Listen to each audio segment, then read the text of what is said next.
And I will always be a believer of fitness from the inside out, not from the outside in.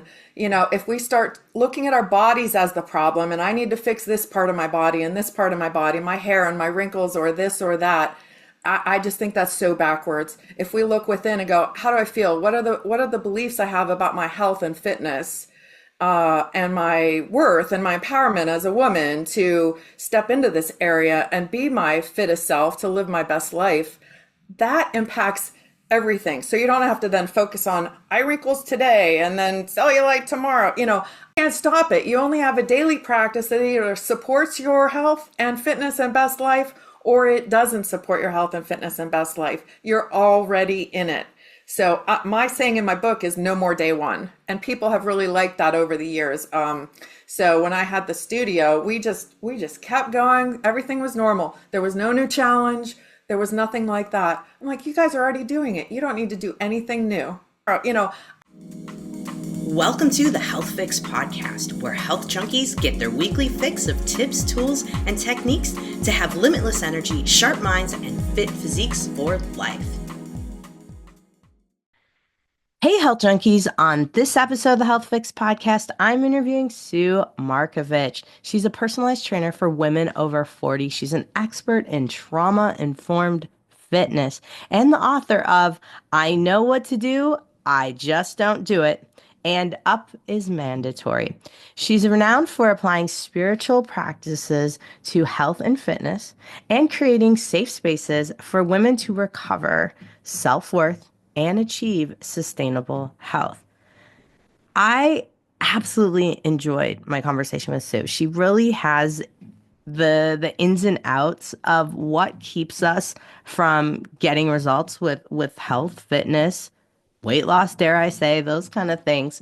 And really, she is helping folks find fitness and use it as a board to launch into all things health and really being able to take care of yourself. And, let's face it, as busy women, it's sometimes hard to take care of ourselves. And men experience this too.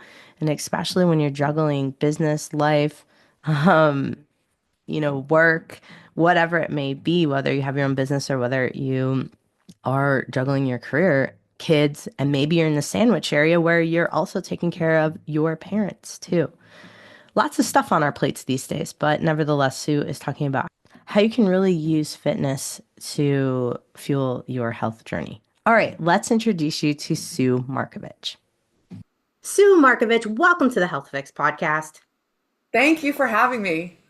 Oh my gosh, when we got introduced with my good pal, Dr. Bree Showman, she just raved about you. And I was like, okay, I got to meet Sue. And then when I saw your book, I Know What to Do, I Just Don't Do It. I was like, that is like the song I hear on repeat in my office. I'm gathering you probably heard that over and over again and maybe experienced that a little bit yourself at some time in life. Well, I experienced it myself. And then when I owned the personal training studio, I heard it all the time. And I thought there's a real deeper issue here than just knowing what to do. We're over inundated with information, but that's not solving the problem. No, it's like we have more information. I mean, sure, there's confusion. I will say that my opinion is that we have a lot of not necessarily misinformation, but I would say the biggest issue I'm struggling with is one person says one thing, the next person says the other thing, and people are paralyzed by, I don't know what to do now. Yes. And fads. I mean, fads are another big thing, and I'm sure you've seen that in the industry as well. Right. There's all these small things that the media tends to pick up on and blow up into a big thing, and it's really not. There are several basic scientific things in health and fitness that if we just stay focused on those are the things that are going to get you moving in the right direction. Absolutely. Absolutely. Now, of course, I'm curious, but I'm also, want to see if it matches up with a lot of the things I've seen as to these underlying, I know what to do, I just don't do it. What's the deeper story? Because I think having that highlighted for a lot of folks, for them to see like, oh, I'm not weird, or I'm not like some strange outlier. This stuff really happens. What was it for you? What was kind of the underlying story that was going on for you? Well, I had some trauma in my childhood and I had repressed a lot of it. And I was very unhealthy. I ate a lot of fast food. I didn't think about my health a lot. I was a smoker. I drank too much. And I kind of had this awakening at 40 where I got diagnosed with kidney disease and it scared me. And I thought, I'm not taking care of myself at all. I need to figure out what's going on. And I was learning what to do, but I was still struggling to do it. And that's when I started realizing this was going to be a deeper journey for me. It wasn't going to be just a matter of, oh, I'm supposed to eat broccoli instead of French fries. That doesn't do me any good. I'm just not that kind of person. I have to understand why I would rather choose French fries over and over and why I would resist cooking myself vegetables and having this self-care routine. So I had to understand that deeper kind of a worthiness wound, if I could call it that. Yeah. Yeah. I mean, the wound concept is so huge. And I think for a lot of people, it's there. Maybe it's been labeled trauma. That I think that term's overused at this point. But wound, I think, actually really says volumes about what we've all kind of experienced. And like I myself, I've gone through phases of like, yeah, I know what to do. And I kept being like, I'm too busy. I can't do this. Yeah. Workouts always happen for me, but meal prep, that's where I would fall off and be like, I know I need to do it, but I'd like to lay on the couch on Sunday, or work. And this is what my thing was. I was using work as an excuse. I know a lot of people do that too. Right. Right. A lot of times I don't have time, should be stated, I'm not willing to make time because I don't believe that investment is worth the time. I need to rest my brain. I need to lay on the couch. I need to watch Netflix. I can't take that time out to prepare that food. Yeah, it's so fascinating decoding these things. What are some of the other common things that are underneath that you see that we haven't talked about yet? Just so folks can see if they can find a relatable situation or conversation. Because I know a lot of them are common and they all weave kind of together, but just curious as to what you've seen. Well, I break it down into I know what to do, I just don't do it. Kind of comes in three components or maybe three levels you could look at it as. Hmm. If you've ever read Atomic Habits by James Clear, Yeah. um, you know, goals aren't that great. Systems are what's important. What is your daily practice? What is your daily habit? So, for people just stepping in and trying to learn, I would say, let's design a system. If you want to work out at home, do you have a pair of weights? Do you have a space to do it? If you're doing it on Zoom with somebody, do you have that setup? What's your setup? What's your environment? So a lot of times that's level one. Or you're thinking about working out, but you live someplace that has winter weather. So do you have a gym you can join? Did you join it? Did you go there? Did you make yourself feel comfortable there? System seems to be number one. Component number two is more like accountability and community. So that's why people usually hire me for personal training is for the accountability. I mean, I can teach you how to do a bicep curl and you know that for the rest of your life, but that doesn't mean you're going to show up and do it twice a week. So that's the accountability, or your walking group, or your body pump fitness class that you love that you go to twice a week and have to sign up ahead of time. So that accountability is kind of that level two.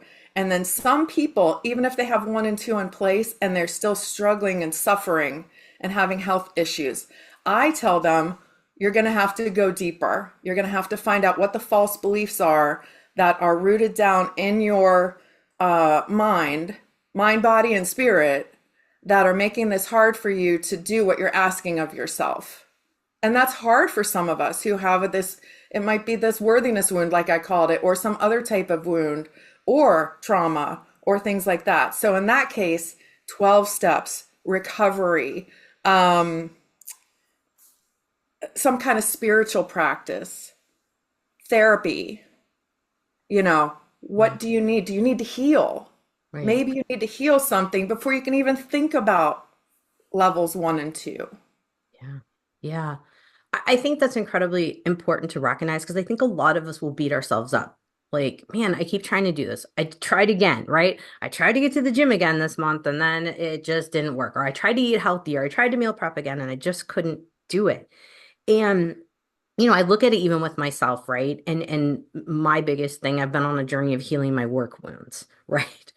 And you're looking, or maybe it's, you know, a work addiction kind of, wound that's going on. And literally, like, I found myself at one point, yeah, not being able to meal prep, not being able to even take the time to log what I was eating to figure out where things are at. I'm like, and so it's like, Right. okay, obviously there's something deeper at work here.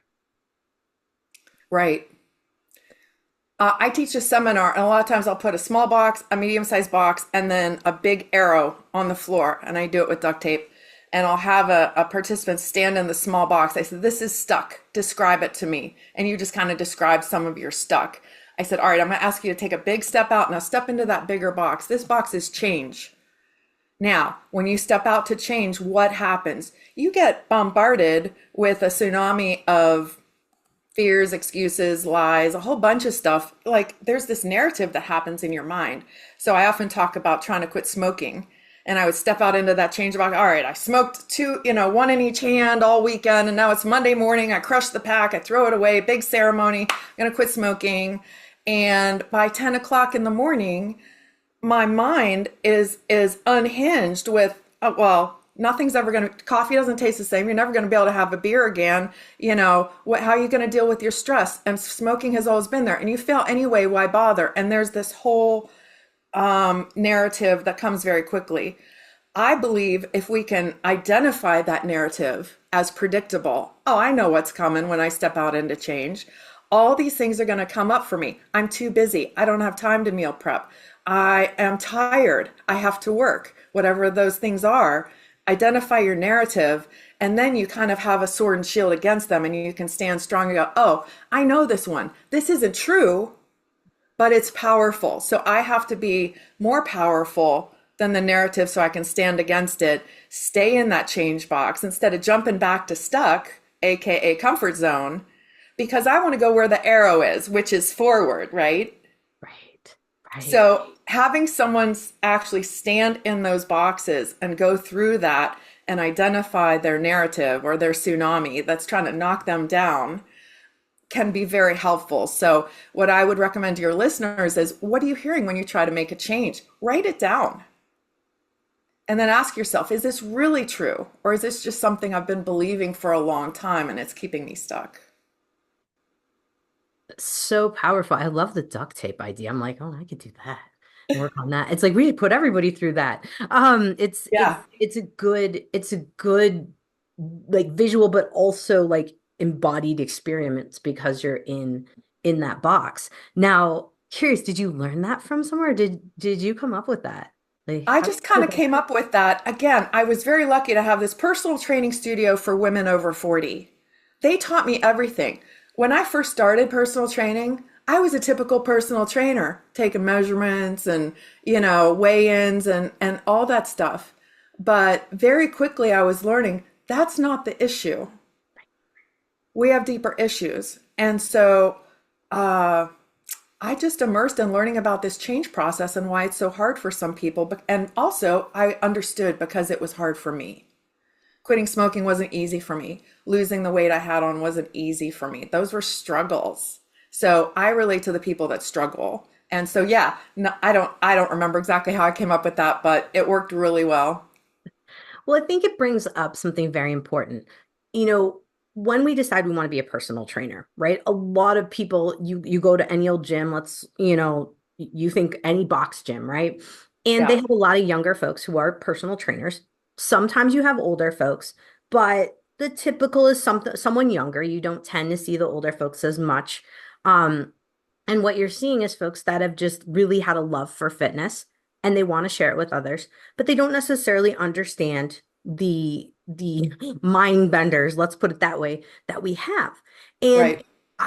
this is one of the things we talked about before we hit record is I like women working with women. And I've learned that this the hard way because I've also tried to recommend male trainers for some of my women and I now see the hang up issue because Yeah. I actually didn't experience this, I got stuck.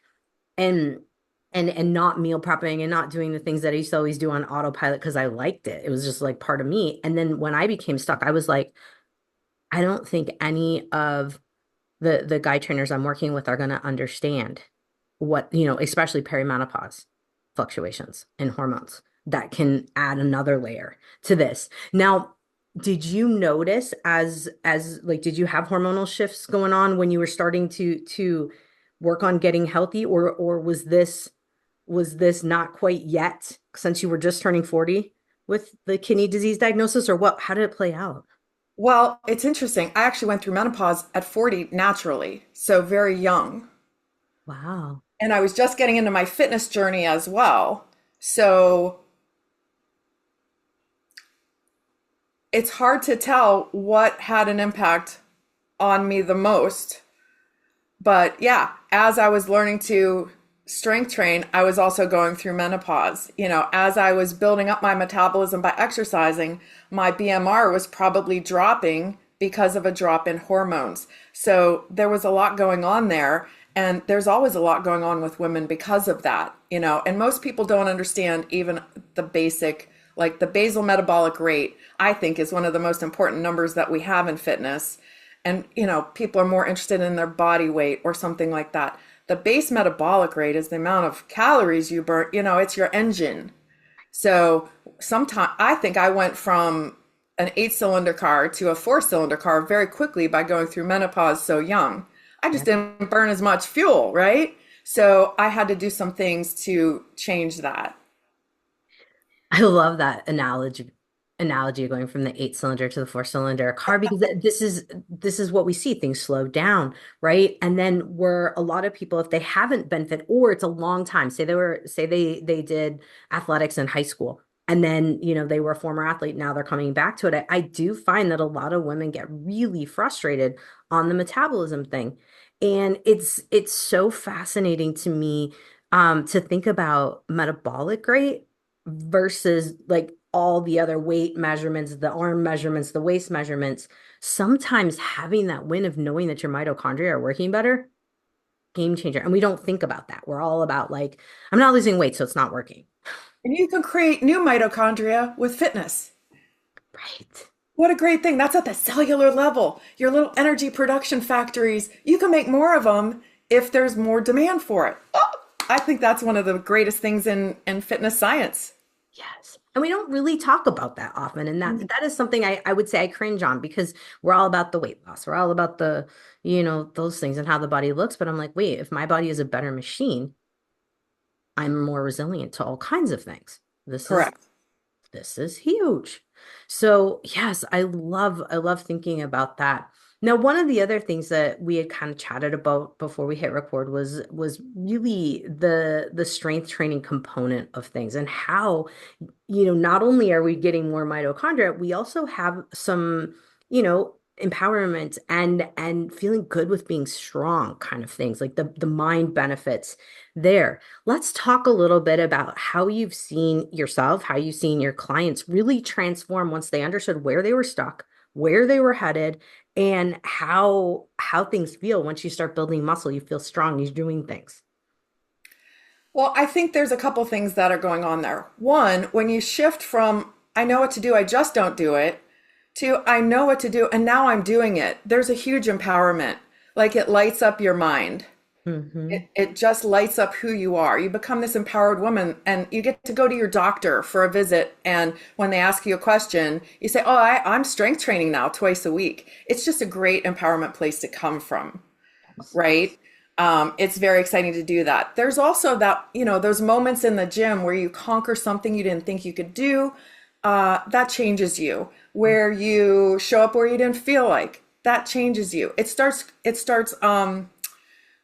resolving some of those false beliefs about I don't have time or I can't do it or I'm too weak or I'm too old or whatever those excuses might be. Once you start doing it, now you have a new set of false beliefs and they come from a place of yes, I can.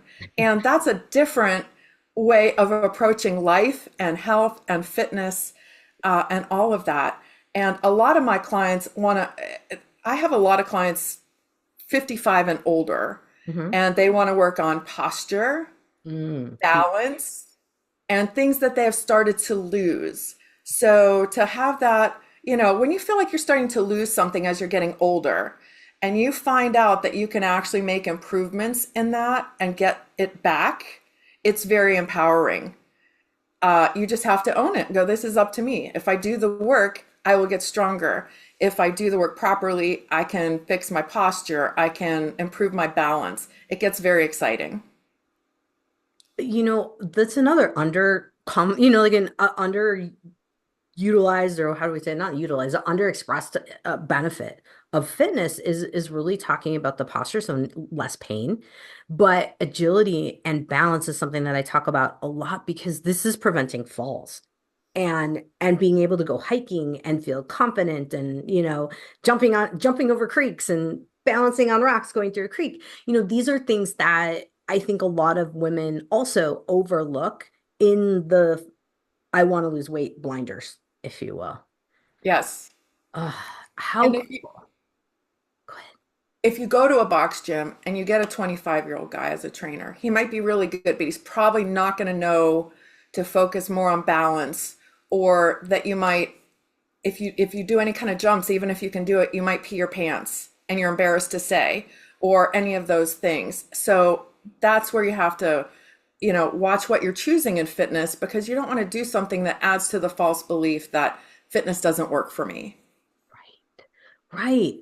And I having come from that place, right, of not understanding, not having enough education, way back in the day when I was looking at women in fitness, it makes sense, yes, when you're younger, no disrespect to younger folks, unless they've had training. Because I've seen some folks in my community in Washington who have had training, understand the needs, which is awesome. For But sure. this is where someone would want to be looking to see if someone's had the training. But here's the thing. A 25-year-old guy is not going to understand fitness in embodied, let's put it that way, have not experienced what a 50 plus year old woman is going to feel like. There's just nothing like it. And so I think this is where your experience is very unique because of going through the process as well. Agreed. They can be a very kind, empathetic individual. And if you say, my knee hurts when I do that, they may say, well, we'll avoid that. But I can say, well, tell me more about that. I have that too. And here's what worked for me, because I've had all the things, because I'm almost 60. Yeah. And I wouldn't have guessed. Oh, thank you. Just your skin is amazing. It looks so good. And this is the thing, I believe in you. A lot of people are doing fancy treatments for their skin and fancy treatments for, all the parts of the body, but really I do feel like having more mitochondria, having that good sweat, all of this helps to improve the skin. And I will always be a believer of fitness from the inside out, not from the outside in. If we start looking at our bodies as the problem, and I need to fix this part of my body and this part of my body, my hair and my wrinkles or this or that, I just think that's so backwards. If we look within and go, how do I feel? What are the beliefs I have about my health and fitness? And my worth and my empowerment as a woman to step into this area and be my fittest self to live my best life, that impacts everything. So you don't have to then focus on eye wrinkles today and then cellulite tomorrow. I just don't like that stuff anymore. I want to do a holistic approach to health and fitness, and everything I do, I want to fit in with that. And I don't want to turn it on my body anymore. And I don't want anyone else to turn it on my body. I don't allow that. We are so quick to beat up on our bodies. Yes. Wire, pinch, poke, prod, be like, ugh, this or ugh, that. I think for a lot of women, that's where the root lies. And I know a lot of people talk about this now in podcasts, but I think we really aren't getting to, I think we acknowledge, okay, maybe self-talk and things of that nature, but we aren't getting to the root of this. And I gotta say, like self-worth, but also spiritual component of why you poke and prod. I'm guessing you've worked on that a little bit. A Maybe hundred a lot. percent. I mean, when a belief about who you are gets rooted down within you, whether it's from growing up seeing magazine covers or, beauty as the media thinks it should be, or because somebody said something to you or treated you, over the course of a bad marriage with negativity or something like that, and you never feel good enough. I mean, I know that feeling too. And there's no amount of punishment you can give to your body and no amount of fitness you can attain that's going to solve that. That's a very deep wound that needs to be healed. And that's, again, that's your spiritual practice. Maybe that's some therapy. That's finding community that understands the same thing, and conquering that brainwashing that women have had our entire lives, that here's what's beautiful and here's what's acceptable. So I actually don't really like working with women anymore that want to lose weight. And I'm doing little quotation marks with my fingers because I'm over it. You're perfect just the way you are because you're a whole human being and you're worthy of love and belonging, like Brene Brown says, exactly as you are. But if you want to improve your posture and have a little more core strength and do some strength training and eat better and get healthier, I'm on board. But I'm not going to be a part of the brainwashing of women anymore. And I'm glad I learned very quickly not to be part of that when I first got into personal training. Yeah, whew, it's so deep. It's so deep in there. And marketing, unfortunately, we know marketing sells. We know the whole concept of, sell them what they want, give them what they need. But at the same time, like I can't participate in No. it. And I also, when it's like the most disheartening thing when I'm working with women, they tell me they want to work on their hormones, they want to work on all the other health things, and we get all this progress, and then like third visit, they're like, but I haven't lost the weight yet. You're like, Right. oh, I understand. oh, is this what it's about? Now we got to talk. Now we're gonna have a therapy session. You just signed yourself up for a therapy session. It's Right. it's it's cringy, right? It's cringy. And I would be lying if I said I wasn't there along, with throughout my life. But now I've come to see it as my issue with getting some weight off isn't what I eat, how I do things necessarily, because sure, I in the past would be like, I ate two pieces of bread and I didn't get enough protein, and oh my gosh, I can feel my cells, and it doesn't feel like it's all, a big mess now, and I better go eat a whole bunch of protein next, and you have that talk in your head, and then you're like, I'm not going to lose weight today because I did that. Could you imagine? I mean, I think to myself back, I think back to myself, like, could you imagine like how much you just message all these things to your brain, and what is the in body? What do you do? What do you do with that? And I know I'm not alone in that situation. You're not at all alone. And I think it's devastating because it robs women sometimes of their purpose in life because they're so attached to this purpose of becoming a certain size or shape or look. And they don't have then the energy to be who they were truly intended to be. And so I'm hard on people in this one way, and that's until you understand you can eat whatever you want, whenever you want, and you're still completely worthy of, everything that's offered to you in this life. Until you're there and you stop labeling these foods as good and this food as bad, and I was bad today and I was good today. I mean, that is keeping us stuck as women at this level that we could be doing so much more in the world, but we're using all our energy for this stupid body image. And I really don't like it. Oh, I'm so with you. I feel like the scale was literally invented to keep women busy and not work for the world. Exactly. That's Exactly. I have a few videos from the past of people taking their scale out back and giving it a good whack and throw it in the dumpster. So we've had some wins like that. I highly recommend it. If you're serious about fitness and health, step number one, get rid of your scale. It's just not telling you what you need to know. Oh my gosh. You know how cathartic that sounds? I've never thought of doing that, but it sounds amazing. It's wonderful. I love it. All right, guys, let's talk about how we're gonna kill our scale. It sounds so I could just see the like, oh, I could see it. Exactly. It sounds fabulous. And I think for a lot of people, breaking up with their scale may be like the best. You know, they have these axe throwing places, right? Where you throw axes. I'm like, maybe we have the scale crushing business. Maybe that's our new venture. So that's what I we're love that. I love that because I really do feel like, I mean, I've heard from these women, they get on every morning and that will dictate how they can behave for the rest of the day, what they can wear, whether they can shine, or hide. it dictates your whole mood. Yeah, I've been there. It literally Me is too. Me too. I mean, it's the difference between crying for a couple minutes and then being like, well, I'm gonna start, like today's a fasting day. Then it turns very disordered, and at least in my world, and I know I'm not alone on that either. For so many of us, so many, it's disordered in one way or another. I try to get women also to think about, as we were in our 20s, 30s, 40s, we were looking for some kind of weird perfection, right?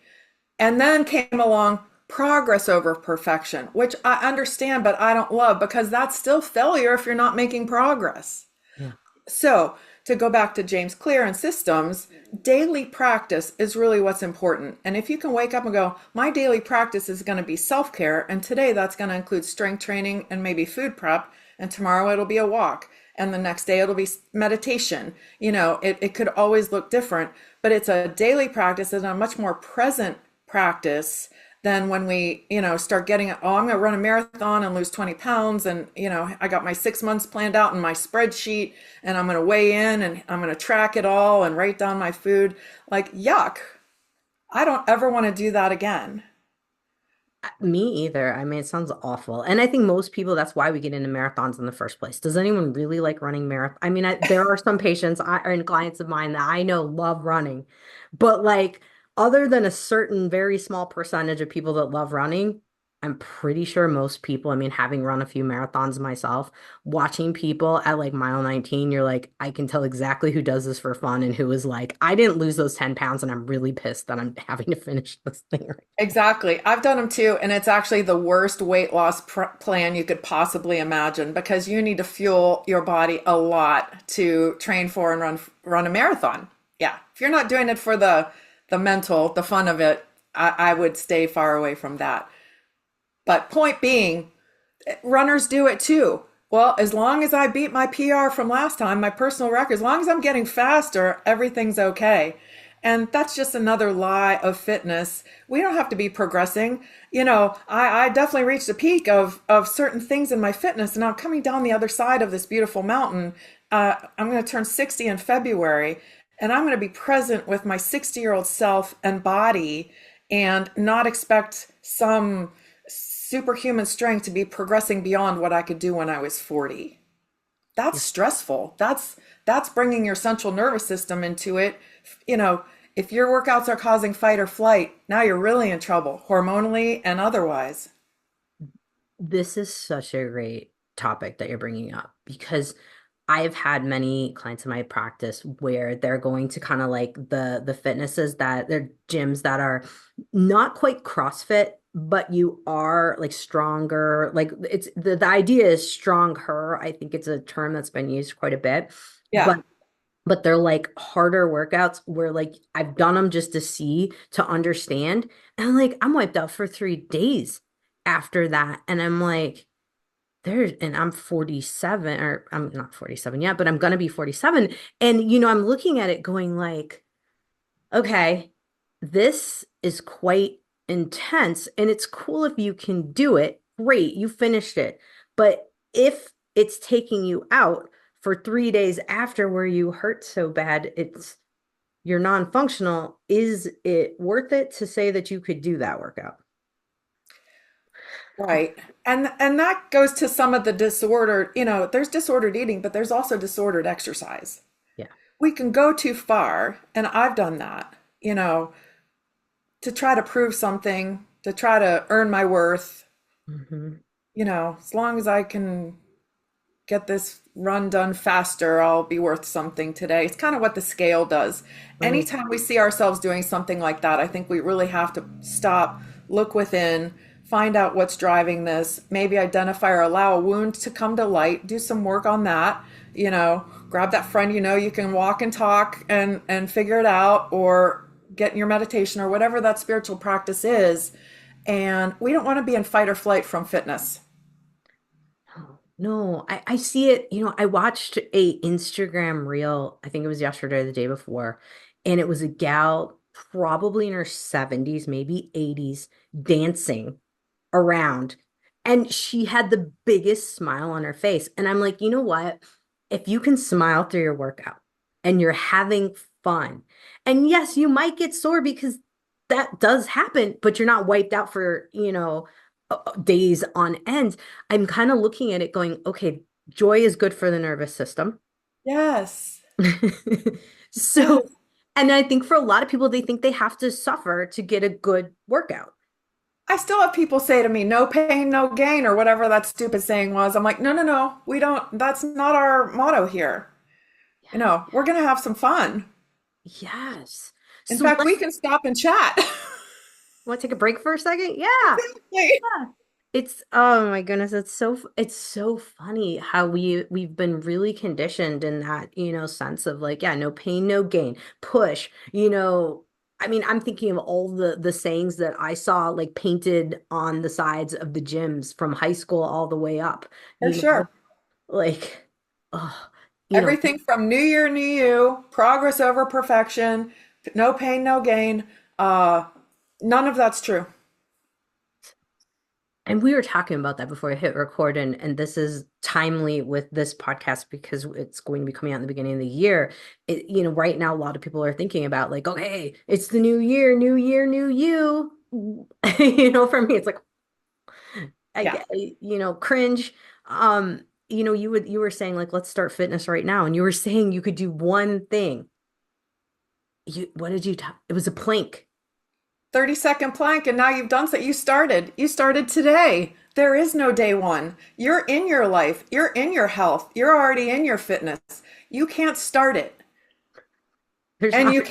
you can't stop it. You only have a daily practice that either supports your health and fitness and best life, or it doesn't support your health and fitness and best life. You're already in it. So my saying in my book is no more day one, and people have really liked that over the years. So when I had the studio, we just kept going. Everything was normal. There was no new challenge. There was nothing like that. I'm like, you guys are already doing it. You don't need to do anything new. Right. Right. The challenges. Oh, that's another one. That's Don't another. like challenges.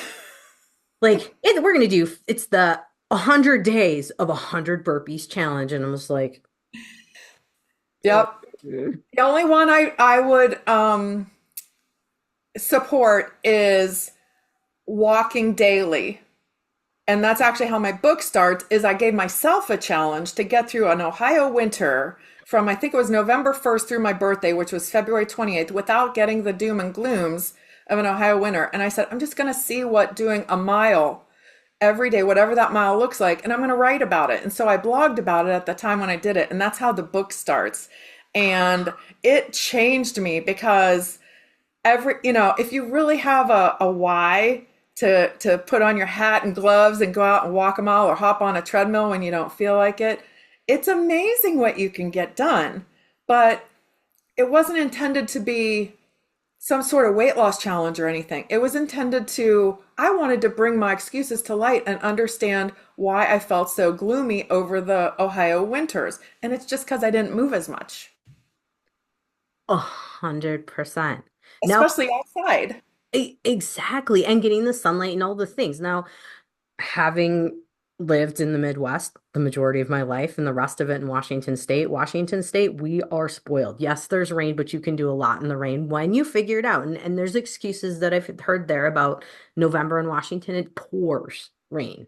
And yeah, you get your rain gear and you just figure it out. Now, wind chill negatives in the Midwest, I think we have a little bit of it. There's a lot of mind for the Midwest folks on those because, we're thinking danger. We're thinking, what if I get frostbite? Those kind of things that we can come up with all kinds of stories.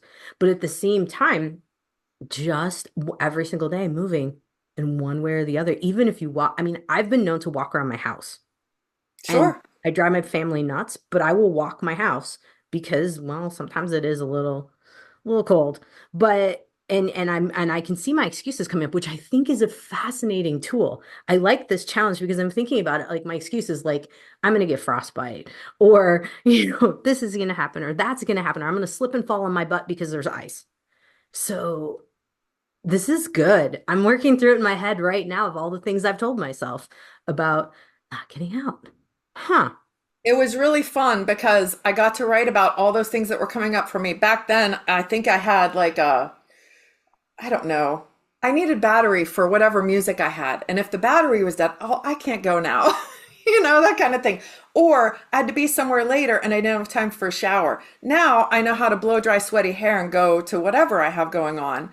That's part of fitness. You don't need a shower. Who told you that? Like, Yeah. get going. Yeah, Pits and exactly. fits If it's right, you can blow dry that sweat off your hair and go. So all of those things that were coming up. The other thing that was interesting is I didn't make it to the date I wanted to because I got a respiratory bug and I felt like I couldn't go safely. So I got to write about that. Is this failure? Did I quit? And if you read the book, you'll see really what it was about was what I learned, and am I going to bring that with me? It wasn't really about going to that specific date. That date was irrelevant. It was very randomly chosen just because it was my birthday. I like this. I like this. I think that, yes, going inward challenges, love it. Love it. Yes, And really right. exploring, what makes you tick and what makes you come up with different thought processes. Oh, Going back to the duct tape, if you're in a stuck or comfort zone place, you have to step out into change for your narrative to come to light. And if you are a self-aware person, or you can meditate or pray or whatever that you do, dance, and get in touch with what's coming up, you can see and hear it and learn a lot about yourself and what's keeping you stuck or helping you move forward. it makes sense. It makes sense. I think, like you've mentioned, and definitely on your website and today, definitely the theme, it's like it's things we're overlooking when it comes to fitness and getting fit, staying fit, and like creating a new paradigm for how you think about fitness. Yes. And I love it. I love it. So we got to tell folks about your books. We got to tell folks what it's like to work with you on the Zoom, on the Zoom. That's it. Yeah, I'm on the on the Zoom. Zoom. So give us the scoop and we'll make sure, guys, we get all of the details at drjkrauseND.com. But Sue, tell us about which book is which with the one with the walking and the challenge, and then because you've got your two books, tell us the scoop. The one from 10 years ago is the I know what to do, I just don't do it. And that has the walking challenge at the beginning. And it's all about learning to identify those false beliefs so we can heal the fitness wounds and the human wounds that we have and move forward and be able to really, do what we ask of ourselves to do and reach that level of empowerment as a woman. The second book I just published this past year, and it's more of a memoir. I did a hike across the Grand Canyon and back. It was a 48-mile hike in 2 days. And I kind of overlapped that with some of the childhood trauma that I experienced. And then how at 40, at that turnaround place, I found freedom and healing from a lot of wounds, shame, and things like that through some recovery groups and some other things. So if somebody's really stuck, especially with maybe shame or secrets, just worthiness, that would be a great book for them. It's called Up is Mandatory, and that's the sign in the Grand Canyon. You can head down if you want, but you have to get yourself up. So Up is Mandatory. And it's a very spiritual book. So if you like spiritual memoirs, that's kind of what that's like. And then I had the personal training studio in Ohio, but I needed to move to Phoenix because I wanted the sunshine. So here I am. A few people stayed with me on this thing called Zoom that no one had ever heard of. And then 8 months later, we had a pandemic, and then everyone knew what Zoom was. So now I have clients all over the country who work out with me, and they are 30-minute workouts. They're fun. They're geared towards women over 40. They're very personalized. You do it from home. You don't need hardly any equipment. If you don't have any equipment, I can still make it work. And, yeah, there's many ways to personalize it. And then if you're really struggling, if we're in that level 3 thing and need of deeper healing that we talked about and want to do some coaching around that, so that would be a wellness coaching program where we would maybe meet weekly, talk about some of those issues, maybe go on a walking challenge, see what comes up, and really dig into what is in your narrative that comes up when you're in that change box and how do you want to approach that. So those are the basic offerings. Oh, nice. Nice. Now, you also mentioned community. Do you have like a Facebook group or a community where you're showing up as well? Or that's more of a, I mean, I know how it's so much easier when we have an in-person studio, but how do you, because this is one of the biggest things that I've seen with folks with community and finding like-minded fitness folks, because the biggest thing is, unfortunately, in the US, we are very wired for everything to be around food and everything to be around, just the modern narrative. So looking for like-minded folks on the same journey. So curious, do you have a community or what would you suggest to folks if you do? Well, that was easy when I had the studio because I also then created a walking group and had lots of things to recommend for people. We'd have my seminar there at the studio with the duct tape and all of that. Now that we're all scattered all over, it's a little bit harder. What I would tell them, like when I moved here, I didn't know a lot of people here. So I got on Meetup and I found hiking groups and I just got brave and joined them. And I thought, well, of course the fear is always I'll be too slow, keep them from, whatever, all those fear. Again, stepping out into my change box, here's my narrative. I'm going to hold everybody back, ruin their experience because I'm not worth waiting for and walking with, right? So working through that, I got to meet a lot of cool people that way. I have gotten much more brave about saying, hey, do you want to go for a walk? It's amazing the people that will say yes to a walk. And if their immediate response is, well, you're faster than me, I don't want to hold you back. You have to start to teach people that, no, this is about being together. I could use a walk and talk. This is not my power walk fitness thing. I just want to get outside and I'd love to be with you during that. Are you available? So I've had to, I don't know, I'm a personal trainer, so they think I'm out there doing, Yes. 80-mile-an-hour power walks. That's not the case. I just want to be outside and it's so much more enjoyable, shoulder to shoulder with another person who wants to be out there too. Oh my goodness. Yes, I hear you on that. A lot of people think, well, I'm going to be slow. I'm like, have you seen how long my legs are? I'm not going very fast anymore. It's irrelevant. Right. We'll just walk together because Right. that's what I'm getting out here for. It's kind of like food. People think all their food has to be this level 10 taste experience. It really doesn't. There's just some fuel that's needed at the moment. Not every walk needs to be the power walk in your perfect heart rate zone for your perfect calorie burn because you're tracking it all on your spreadsheet. Go out and have some joy. Yes. You do not have to be in a zone 2 cardio every. No, no, you can just be with your friend or neighbor and go for a walk. It's all good. It all contributes to your health, mind, body, and spirit. You need all of it. 100%, 100%. Sue, I love your message. I love all we've talked about today. I'm really excited for folks to hear this message, really. And definitely, I want folks to check you out, and see what you're up to. So we can find you on your website, Sue Markovitch, and then where else can we find you? I have a Facebook page. It's Sue Markovitch Author. So look for that. You'll see my books across the top. It's fun because I've been posting little 30-second workouts. So if that spoke to you, I just did a balance one. I held single leg 30 seconds each side. So go to my Facebook page if you want to do that. So today, that can be your day where you feel like, hey, I did something. I'm now in a fitness daily practice. And you can move on from there.